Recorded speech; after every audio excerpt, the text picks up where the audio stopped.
A decade earlier, psychologist Stanley Milgram had also looked at how we respond to authority. In order to understand how people were induced to obey unjust regimes and participate in atrocities such as the Holocaust, he set up an experiment. Volunteers were told they were taking part in scientific research to improve memory. Would you open those and tell me which of you is which, please? Teacher. Learn. Teacher.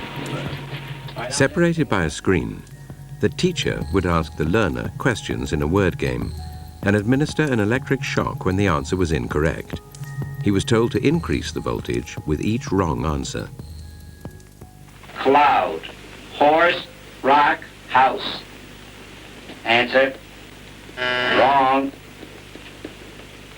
150 volts. Answer, horse. Oh. Experiment, that's all. Get me out of here.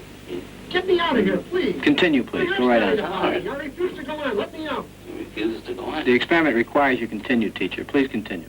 Participants didn't know that the learner was really an actor and the so-called shocks harmless. You're gonna get a shock. 180 volts. Oh. I can't stand the pain. Let me out of here. Can't stand it. I'm not gonna kill that man in there. I mean, who's gonna take the responsibility if anything happens to that gentleman? I'm responsible for anything that happens here. Continue, please. All right, next one, slow. Walk, dance, truck, music. Two-thirds of volunteers were prepared to administer a potentially fatal electric shock when encouraged to do so by what they perceived as a legitimate authority figure. In this case, a man in a white coat. 375 volts. I think something's happened to that fellow in there. I don't get no answer. He was hollering with less voltage. Can't you check in and see if he's all right, please?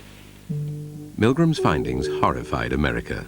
They showed that decent American citizens were as capable of committing acts against their conscience as the Germans had been under the Nazis.